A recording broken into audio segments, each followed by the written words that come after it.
विद्यार्थियों, सादर नमस्कार। हम लोग गोदान की तमाम कड़ियों पर बातचीत कर रहे थे और गोदान आपकी यूजीसी नेट की परीक्षा में शामिल उपन्यास है। और उपन्यास आप जानते हैं मोटा होता है, 200, 250, 300 पेज का, 400 पेज का भी हो सकता है, लेकिन गोदान 300 पेज का है। और गोदान को समझने के लिए आप मेरे चैनल पर आइए और मैंने बहुत सारे वीडियो अपलोड कर रखे हैं। आप एक एक करके देख करके पूरे गोदान की पूरी परिकल्पना संरचना को समझ सकते हैं, तमाम पात्रों की विशेषताओं के बारे में अपनी राय बना सकते हैं और उनके इम्पोर्टेंस को समझ सकते हैं। और बाकी भी तमाम परीक्षाओं के लिए चैनल पर आपको आना है, लाइक करना है, सब्सक्राइब करना है, शेयर करना है दोस्तों में और इसका प्रचार प्रसार करना है। आज हम अगली कड़ी की बातचीत करेंगे कि किस प्रकार से गोविंदी जो खन्ना की पत्नी है, खन्ना बहुत ही पैसे वाला है, बहुत पावरफुल आदमी है, बिजनेसमैन है, लेकिन गोविंदी बहुत ही कह सकते हैं कि बहुत ही सात्विक टाइप की महिला है। उसे धन से बहुत ज्यादा मोहब्बत नहीं है, उसे सहजता सरलता बहुत पसंद है और इसीलिए उन दोनों पति पत्नी में कभी बनती नहीं है। और गोविंदी एक दिन सोचती है कि मैं घर छोड़ के चली जाती हूँ और मैं अपने दम पर ही अपना सब कुछ करूंगी और मुझे अपने पति के अधीन रह करके या उसके एहसानों तले दबकर जीने की मुझे आवश्यकता नहीं है। और जैसे वो निकलती है बाहर और इत्तेफाक से उनको रास्ते में मेहता मिल जाते हैं। आपको मैंने बताया ना, मेहता का हमने बहुत जगह जिक्र किया है। मेहता फिलोसॉफी के प्रोफेसर हैं और बड़ी आदर्शवादी बातें करते हैं, बड़ी सिद्धांतों की बातें करते हैं और कह सकते हैं कि मतलब उन्हें देश दुनिया की तमाम चीजों का एहसास है। और वो बार बार भारतीय संस्कृति में जो स्त्री के जो तमाम आदर्श हैं, जो सिद्धांत है, उसकी समर्पण की, त्याग की तमाम भावनाएं हैं, उनकी बात करते हैं। और ऐसा नहीं है कि उन्हें आधुनिक सोच का परिचय नहीं है या वो रूढ़िवादी है, ऐसा नहीं है। वो कहीं न कहीं परंपरा और आधुनिकता में एक तारतम्य की स्थिति को देखते हुए या उसके महत्व का लगातार कहेंगे कि उपन्यास में प्रतिपादन करते चलते हैं। तो इस लिहाज से मेहता का कैरेक्टर बहुत पावरफुल है। और यहाँ पर दोनों जब मिल जाते हैं तो आपस में उनमें क्या बातचीत होती है और गोविंदी अपना दर्द किस प्रकार से उनके सामने बयान करती है और मेहता उन्हें कैसे उनका मनोबल बढ़ाते हैं या उनके आदर्शवादी जीवन की प्रशंसा करते हैं और उन्हें अपनी आइडेंटिटी की महत्ता बताते हैं।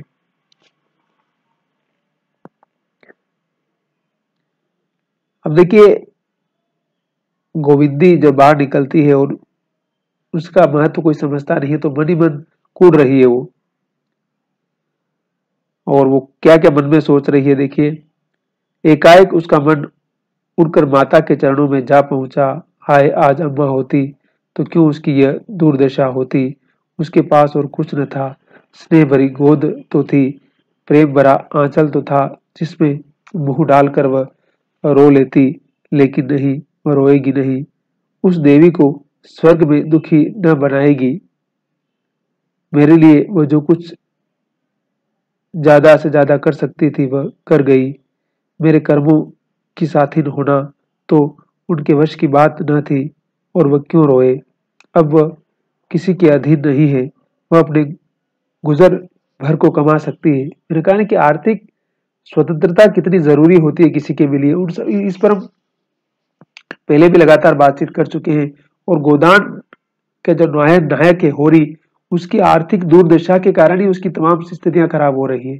अगर वो आर्थिक रूप से सेल्फ डिपेंड होता, उसके पास ठीक ठाक धन होता, तो उसे इस प्रकार की पीड़ा या गरीबी का जीवन न जीना पड़ता और न जाने कितने लोगों की बातें न सुननी पड़ती। लेकिन उसकी आर्थिक दुर्दशा, उसकी पीड़ा, उसका कष्ट यही है कि उसके पास धन नहीं है, या फिर धन है तो लोग उसको किसी न किसी बहाने उससे लूट के ले जाते हैं। कभी लगान के बहाने, कभी दंड करके, कभी किसी और तरह से, कभी सूद के बहाने। तो इसलिए उसके पास वो सब रहता नहीं है। और जब रहता नहीं है तो उसकी आर्थिक या कह सकते हैं कि माली हालत अच्छी नहीं हो पाती है। वह कल ही गांधी आश्रम से चीजें लेकर बेचना शुरू कर देगी। शर्म किस बात की, यही तो होगा। लोग उंगली दिखाकर कहेंगे वह जा रही खन्ना की बीवी। लेकिन इस शहर में रहूं क्यों, किसी दूसरे शहर में चली जाऊं जहां मुझे कोई जानता भी न हो। 10-20 रुपए कमा लेना क्या मुश्किल है। अब देखिए, मैंने कहा ना कि वो ये सोच रही है कि मेरे पति के पास बहुत पैसा है लेकिन मेरे किसी काम का नहीं है, इसलिए वो सेल्फ हो रही है। कहीं दूसरे शहर में जाकर कुछ रोजगार ढूंढने की बात कर रही है बार बार। और सहसा यहाँ क्या देखते कि मेहता उसकी तरफ आ रहे हैं। मेहता ने समीप आकर विस्मय से पूछा, आप इस वक्त यहाँ कैसे आ गई। गोविंदी ने बालक को चुप कराते हुए कहा, उसी तरह जैसे आप आए। मेहता ने मुस्कुराकर कहा, मेरी बात न चलाइए। धोबी का कुत्ता न घर का न घाट का। लाइए मैं बच्चे को चुप करा दूं। उसके पास बच्चा भी था ना अपना, तो उसको चुप कराने की लिए मेहता साहब बोल रहे हैं। आपने ये कला कब सीखी।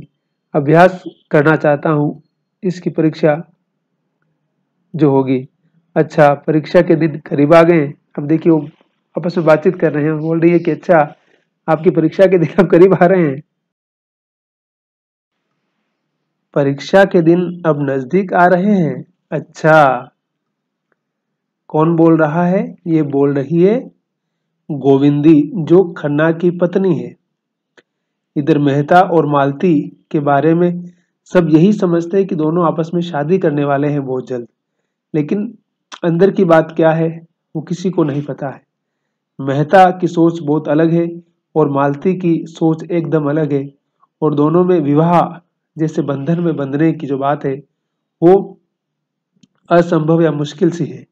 लेकिन लोग यही सोचते हैं। एक होता है ना कि कॉमन पब्लिक परसेप्शन, तो उनके बारे में, क्योंकि वो हमेशा साथ रहते हैं, दोनों ही पढ़े लिखे हैं, वो भी डॉक्टर हैं और ये मेहता साहब भी प्रोफेसर हैं, तो इस प्रकार की धारणा लोगों की बन जाती है। ये कोई बहुत बड़ी बात नहीं है। लेकिन वास्तविकता क्या है, हकीकत क्या है, ये तो वो दोनों ही जानते हैं। हम इस पुस्तक पर परिचर्चा कर रहे हैं। ये गोदान है और प्रेमचंद का प्रसिद्ध उपन्यास है जो 1936 में प्रकाशित हुआ था। और इत्तेफाक से उसी वर्ष प्रेमचंद का भी देहांत हो गया था। इस दुनिया को छोड़ करके प्रेमचंद चले गए थे। यह तो मेरी तैयारी है, पर तैयार हो जाऊं, बैठ जाऊं। छोटी छोटी उपाधियों के लिए हम पढ़ पढ़कर आंखें फोड़ लिया करते हैं। यह तो जीवन व्यापार की परीक्षा है। अच्छी बात है, मैं भी देखूंगी आप किस ग्रेड में पास होते हैं। ये कहते हुए उसने बच्चे को उनकी गोद में दे दिया। उन्होंने बच्चे को कई बार उछाला और वह चुप हो गया। बालकों की तरह डिग मारकर बोले, देखा आपने कैसा मंत्र के जोर से चुप करा दिया। अब मैं भी कहीं से बच्चा लाऊंगा। गोविंदी ने विरोध किया, बच्चा ही लाइएगा, बच्चा ही लाइएगा या उसकी माँ भी। मेहता ने विरोध भरी निराशा से सिर हिलाकर कहा, ऐसी औरत तो कहीं मिलती ही नहीं। क्यों, मिस मालती नहीं है, सुंदरी, शिक्षित, गुणवती, मनोहारिणी, और आप क्या चाहते हैं। मिस मालती में वह बात नहीं है जो मैं अपनी स्त्री में देखना चाहता हूँ। क्या कहता है मेहता, बोला कि मिस मालती की सोच एकदम अलग है। मुझे उस प्रकार की स्त्री नहीं, मुझे दूसरी तरह की स्त्री चाहिए। गोविंदी ने इस गुस्सा का आनंद लेते हुए कहा, उसमें क्या बुराई है। सुनो, भोरे तो हमेशा घेरे रहते हैं। मैंने सुना है आजकल पुरुषों को ऐसी ही औरतें पसंद आती है। मेहता ने बच्चे के हाथों से अपनी मूछों की रक्षा करते हुए कहा, मेरी स्त्री कुछ और ही ढंग की होगी। वह ऐसी होगी जिसकी मैं पूजा कर सकूं। गोविंदी अपनी हंसी न रोक सकी। तो आप स्त्री नहीं, कोई प्रतिमा चाहते हैं। स्त्री तो ऐसी शायद ही कहीं मिले। जी नहीं, ऐसी एक देवी शहर में है। सच में भी उसके दर्शन करती और उसी तरह बनने की चेष्टा करती। अब देखिए, वो किसके बारे में बोल रहा है। वो गोविंदी के बारे में ही बोल रहा है कि वो स्त्री आप ही है।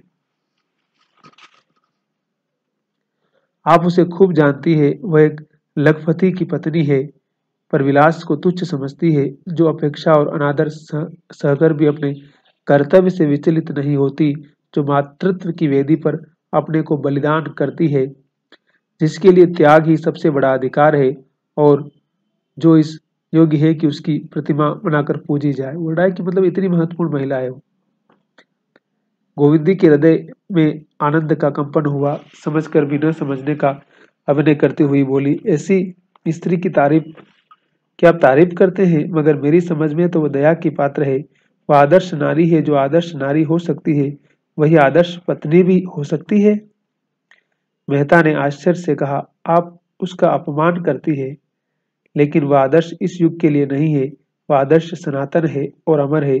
मनुष्य उसे विकृत करके अपना सर्वनाश कर रहा है। कौन कह रहा है? मेहता कह रहा है कि वो आदर्श तो हमेशा रहेगा, और अगर मनुष्य उस आदर्श का सम्मान नहीं कर रहा है तो मनुष्य अपने आप को ही विकृत कर रहा है, वो अपना ही नुकसान कर रहा है।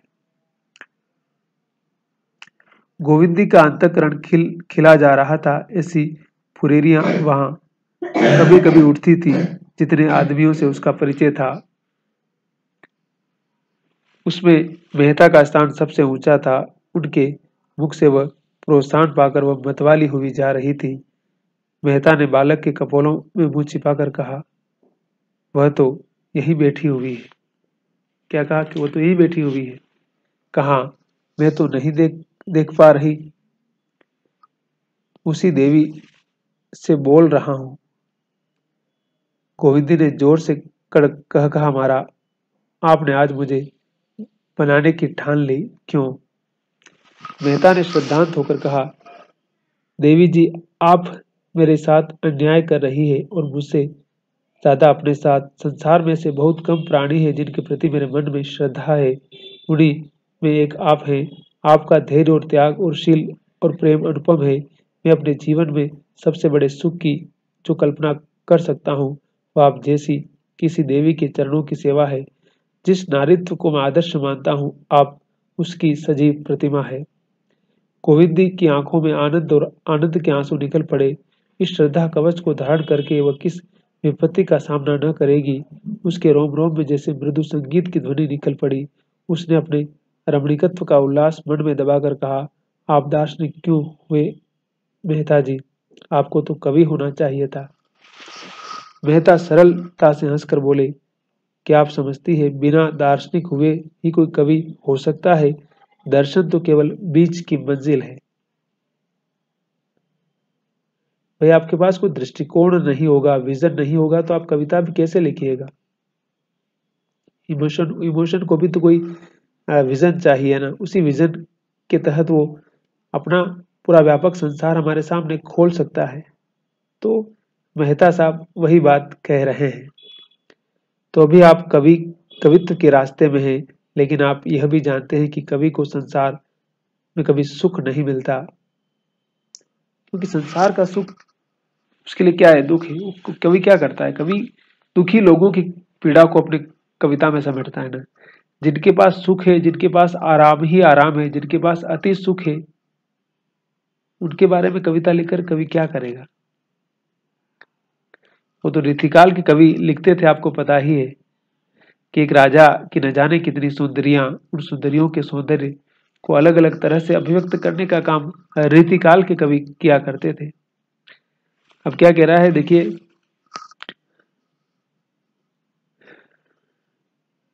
जिसे संसार दुख कहता है वही कवि के लिए सुख है। धन और ऐश्वर्य, रूप और बल, विद्या और बुद्धि, ये विभूतियां संसार को चाहे कितना ही मोहित कर ले, कवि के लिए जहां यहाँ जरा भी आकर्षण नहीं है। उसके मोद और आकर्षण की वस्तु तो बुझी हुई आशाएं और मिटी हुई स्मृतियां और टूटे हुए हृदय के आंसू है। जिस दिन इन विभूतियों में उसका प्रेम न रहेगा, उसी दिन वह कवि न रहेगा। दर्शन जीवन के इन रहस्यों से केवल विरोध करता है। कवि उनमें लय हो जाता है। मैंने आपकी दो चार कविताएं पढ़ी है, और उनमें जितनी पुलक, जितना कंपन, जितनी मधुर व्यथा, जितना रुलाने वाला उन्माद पाया है, वह मैं ही जानता हूँ। प्रकृति ने हमारे साथ कितना बड़ा अन्याय किया है कि आप जैसी कोई दूसरी देवी नहीं बनाई। क्योंकि गोविंदी भी तो कविताएं लिखती है ना, तो उस भाव को समझती है, उस मर्म को समझती है गोविंदी। तो इसलिए दोनों एक दूसरे के मन की पीड़ा समझते हैं, तभी तो आपस में इतना कम्युनिकेशन है, इतना बातचीत हो पा रही है। गोविंदी ने हसरत भरे स्वर में कहा, नहीं मेहता जी, आप यह आपका भ्रम है। ऐसी नारियां यहाँ आपको गली गली में मिलेगी, और मैं तो उन सब में सबसे गई बीती हूँ। जो स्त्री अपने पुरुष को प्रसन्न न रख सके, अपने को उसके मन की न बना सके, वह भी कोई स्त्री है। मैं तो कभी कभी सोचती हूँ कि मालती से ये कला सीखूं। जहाँ मैं असफल हूँ वहाँ वह सफल है। मैं अपने को भी अपना नहीं बना सकती, वह दूसरों को भी अपना बना लेती है। क्या यह उसके लिए श्रेय की बात नहीं? मेहता ने मुंह बनाकर कहा, शराब अगर लोगों को पागल कर देती है तो इसलिए उसे क्या पानी से अच्छा समझा जाए, जो प्यास बुझाता है, चिल्लाता है और शांत करता है। अब देखिए वो वापस उसका जवाब दे रहे हैं कि शराब आपको पागल कर देती है, इसका मतलब ये नहीं कि वो पानी से अच्छी है। शराब की अपनी भूमिका है और पानी का अपना रोल है। पानी की जगह शराब कभी नहीं ले सकती है, क्योंकि उसका काम अलग है। गोविंदी ने विरोध की शरण लेकर कहा, कुछ भी हो, मैं तो देखती हूँ कि पानी मारा मारा फिरता है और शराब के लिए घर द्वार बिक जाते हैं। और शराब जितनी ही तेज और नशीली है उतनी ही अच्छी है। मैं तो सुनती हूँ आप भी शराब के उपासक हैं। गोविंदी निराशा की उस दशा में पहुंच गई थी जब आदमी को सत्य और धर्म में भी संदेह होने लगता है। लेकिन मेहता का ध्यान उधर न गया। उनका ध्यान तो वाक्यों के अंतिम भाग पर चिमट कर रह गया। अपने मद सेवन पर उन्हें जितनी लज्जा और क्षोभाज हुआ, उतना बड़े बड़े उपदेश सुनकर भी न हुआ। तर्कों का उनके पास जवाब था और मुंह तोड़, लेकिन इस मीठी चुटकी का उन्हें कोई जवाब न सूझा। वह पछताए कि कहाँ उन्हें शराब की युक्ति सूझी। उन्होंने खुद मालती की शराब से उपमा दी थी। उस उनका भार अपने ही सिर पर पड़ा। लज्जित होकर बोले, देवी जी, मैं स्वीकार करता हूँ कि मुझ में यह आसक्ति है। मैं अपने लिए उसकी जरूरत बतलाकर और उसके विचारों तेजक गुणों के प्रमाण देकर गुनाह का उज्र कर न करूंगा, जो गुनाह से ही बाहर बदतर है। आज आपके सामने प्रतिज्ञा करता हूँ कि शराब की एक बूंद भी कंठ के नीचे न जाने दूंगा। गोविंदी ने सन्नाटे में आकर कहा, यह आपने क्या किया मेहता जी? मैं ईश्वर से कहती हूँ, मेरा यह आशय नहीं था। मुझे इसका दुख है। नहीं, आपको प्रसन्न होना चाहिए कि आपने एक व्यक्ति का उद्धार कर दिया। मैंने आपका उद्धार कर दिया? मैं तो खुद अपने उद्धार की याचना करने जा रही हूँ। मुझसे धन्य भाग। गोविंदी ने करुण स्वर में कहा, हाँ, आपके सिवा मुझे ऐसा कोई नजर नहीं आता जिसे मैं अपनी कथा सुनाऊं। अब देखिए इतना भरोसा होता है ना, आप किसी पर जब यकीन करते हैं, विश्वास करते हैं, तभी तो आप अपने दिल की पीड़ा उसको कहते हैं। बाकी बहुत सारे लोग होते हैं हमारे आसपास, तो हम सभी से अपने मन की बात या दिल की बात तो नहीं कहते हैं ना। देखिए ये बात अपने ही तक रखिएगा। हालांकि आपको यह बताने की आवश्यकता नहीं है। मुझे अब अपना जीवन असहाय हो गया है। मुझसे अब तक जितनी तपस्या हो सकी मैंने की, लेकिन अब नहीं सहा जाता। मालती मेरा सर्वनाश किए डालती है। मैं अपने किसी शस्त्र से उस पर विजय नहीं पा सकती। आपका उस पर प्रभाव है। वह जितना आपका आदर करती है, शायद और किसी मर्द का नहीं करती। अगर आप किसी तरह मुझे उसके पंजे से छुड़ा दे तो मैं जन्म जन्म भर आपकी ऋणी रहूंगी। उसके हाथों मेरा सौभाग्य लूटा जा रहा है। आप अगर मेरी रक्षा कर सकते तो कीजिए। मैं आज घर से यह इरादा करके चली थी कि फिर लौट कर न जाऊंगी। मैंने बड़ा जोर मारा कि मोह के सारे बंधनों को तोड़कर फेंक दूं, लेकिन औरत का हृदय बड़ा दुर्बल होता है मेहता जी। मोह उसका प्राण है। जीवन रहते मोह छोड़ना उसके लिए असंभव है। मैंने आज तक अपनी व्यथा अपने मन रखी, लेकिन आज मैं आपसे आंचल फैलाकर भिक्षा मांगती हूँ। मालती से मेरा उद्धार कीजिए। मैं इस मायाविनी के हाथों मिटी जा रही हूँ। उसका स्वर आंसुओं में डूब गया और फूट फूट कर रोने लगी। मेहता अपनी नजरों में कभी इतने ऊंचे न उठे थे, उस वक्त भी नहीं जब उनकी रचना को फ्रांस की अकेडमी ने शताब्दी की सबसे उत्तम कृति कहकर उन्हें बधाई दी थी। जिस प्रतिमा की वह सच्चे दिल से पूजा करते थे, जिस मन में वह अपनी इष्ट देवी समझते थे और जीवन के असूझ प्रसंगों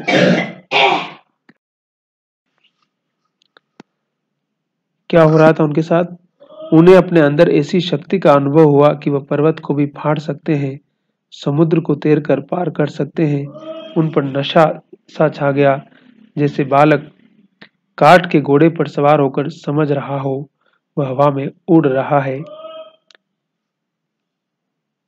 काम कितना असाध्य है इसकी सुधि न रही, अपने सिद्धांतों की कितनी हत्या करनी पड़ेगी बिल्कुल ख्याल न रहा। आश्वासन के स्वर में बोले, मुझे न मालूम था कि आप उससे इतनी दुखी है।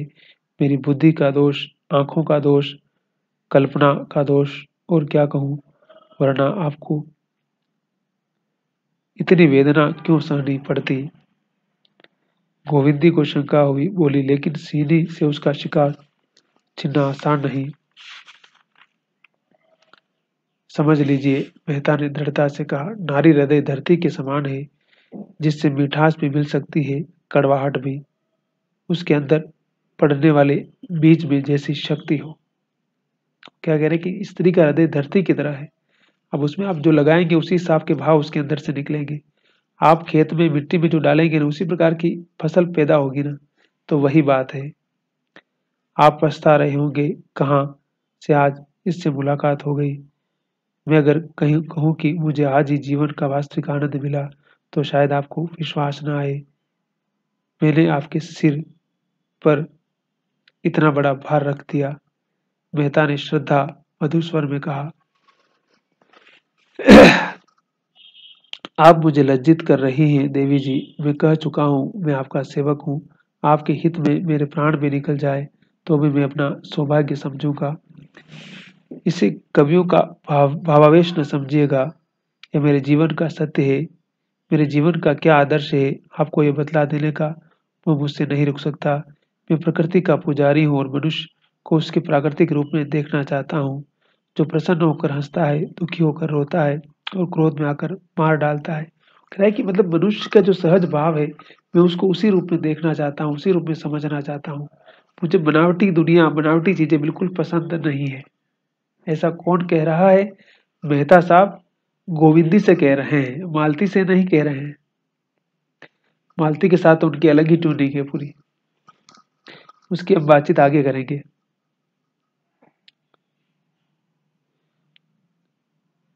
जो दुख और सुख दोनों का दमन करते हैं, जो रोने को कमजोरी और हंसने को हल्कापन समझते हैं, उनसे मेरा कोई मेल नहीं। जीवन मेरे लिए आनंद में क्रीड़ा है, सरल स्वच्छंद, जहाँ गुस्सा, ईर्ष्या और जलन के लिए कोई स्थान नहीं। मैं भूत की चिंता नहीं करता, भविष्य की परवाह नहीं करता। मेरे लिए वर्तमान ही सब कुछ है। भविष्य की चिंता हमें कायर बना देती है। भूत का भार हमारी कमर तोड़ देता है।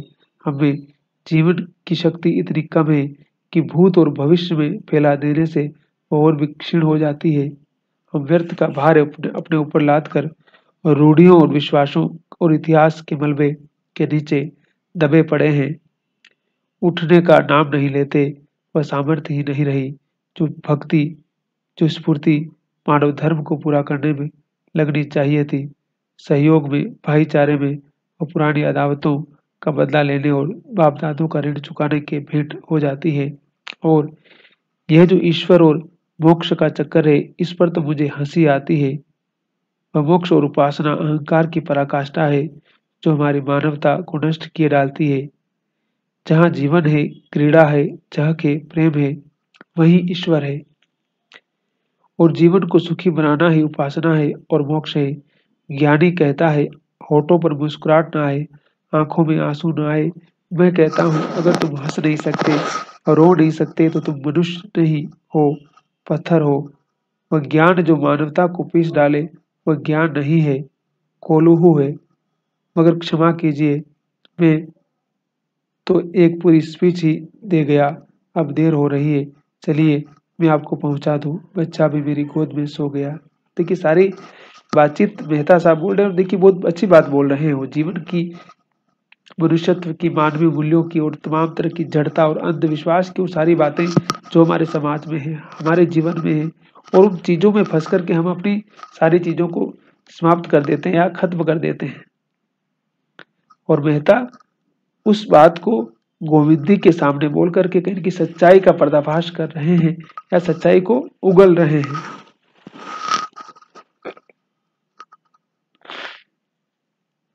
गोविंदी ने कहा, मैं तो तांगा लाई हूं, तांगे को यही विदा कर देता हूं। मेहता तांगे के पैसे चुकाकर लौटे तो गोविंदी ने कहा, लेकिन आप मुझे कहाँ ले जाएंगे? मेहता ने कहा, मैं आपको अपने घर छोड़ूंगा और कहाँ छोड़ूंगा। मेहता ने दर्द भरे स्वर में, जिसका एक एक अक्षर उनके अंतःकरण से निकल रहा था, कहा, नहीं देवी जी, वह आपका घर है और सदैव रहेगा। उस घर की आपने सृष्टि की है, उसके प्राणियों की सृष्टि की है। देखिए क्यों बोल रहे हो, क्योंकि गोविंदी बोल रही थी कि मैं वापस घर नहीं जाऊंगी, तो उसको समझा रहे हैं वापस। और प्राण जैसे देह का संचालन करता है, प्राण निकल जाए तो देह की गति क्या गति होगी। मातृत्व महान गौरव का पद है देवी जी, और गौरव के पद में कहीं अपमान और धिक्कार नहीं मिलता। माता का काम जीवन दान देना है। जिसके हाथों में इतनी अतुल्य शक्ति है, उसे इसकी क्या परवाह कि कौन उससे रूठता है, कौन बिगड़ता है। प्राण के बिना जैसे देह नहीं रह सकती, उसी तरह प्राण का भी देह ही सबसे उपयुक्त स्थान है। मैं आपको धर्म और त्याग का क्या उपदेश दूं? आप तो उसकी सजीव प्रतिमा है। मैं तो यही कहूंगा कि, और वो रुक जाते हैं। गोविंदी ने अधीर होकर कहा, लेकिन मैं केवल माता ही नहीं हूँ, नारी भी तो हूँ। मेहता ने 1 मिनट का मौन रहने के बाद कहा, हाँ हाँ, लेकिन मैं समझता हूँ कि नारी केवल माता है और उसके उपरांत वो जो कुछ है वह सब मातृत्व का उपक्रम मात्र। मातृत्व संसार की सबसे बड़ी साधना, सबसे बड़ी तपस्या, सबसे बड़ा त्याग और सबसे महान विजय है।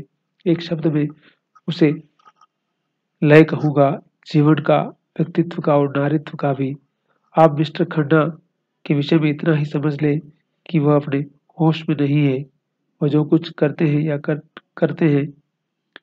कहते हैं या करते हैं, वो उन्माद की दिशा में करते हैं। मगर ये उन्माद शांत होने में बहुत दिन लगेंगे और वह समय बहुत जल्द आएगा जब वह आपको अपनी इष्ट देवी समझेंगे।